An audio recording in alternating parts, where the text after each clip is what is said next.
This is the first photograph ever taken. It was captured by Joseph Nicephore Niepce in 1826 from the window of his estate in France. It took him 8 hours to capture this photograph. On that day, Niepce wasn't trying to take a picture. He was trying to trap time. And that single image set off a chain reaction that would change art, science, journalism, war, fashion, and family. But how did we come from this to the crisp images we see today?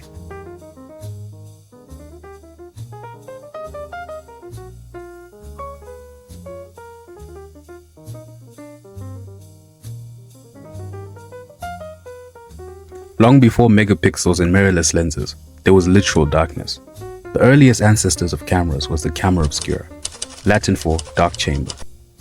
It was a simple box or room with a tiny hole that projected an upside-down image onto the opposite wall.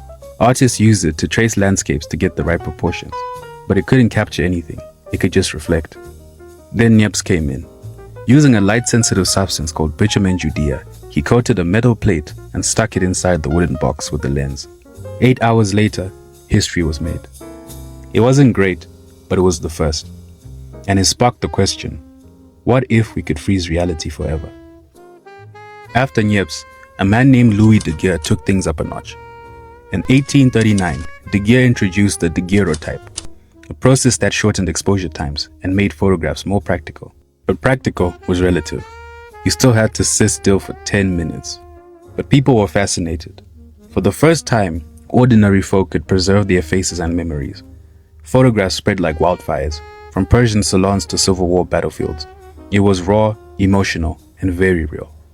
But still, it was expensive, delicate, and slow. The world needed photographs to be easy. A former bank clerk named George Eastman had a vision: make cameras simple. And in 1888, he launched Kodak, and with it, the first roll film camera. Kodak's slogan was, press a button, we do the rest. Then in 1900, Brownie camera was born. Priced at $1, it made photography go mainstream. But with every roll came more limitations. Only so many shots, no preview, and the dreaded double exposure. The progress was still great, but something still had to change. And almost 70 years later, in the 1970s, something wild was brewing. Photos without film. The first digital camera was invented by an engineer at Kodak in 1975.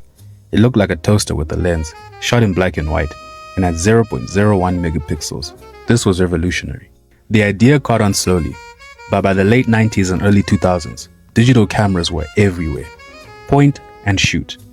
DSLRs, memory cards, USB transfers. We were no longer just taking photos. We were reviewing, deleting, and editing instantly. But then, something unexpected happened. The smartphone was introduced. A device that could call, text, play music, and take photos all in one. At first, cameras were just a bonus. Grainy, slow, barely usable.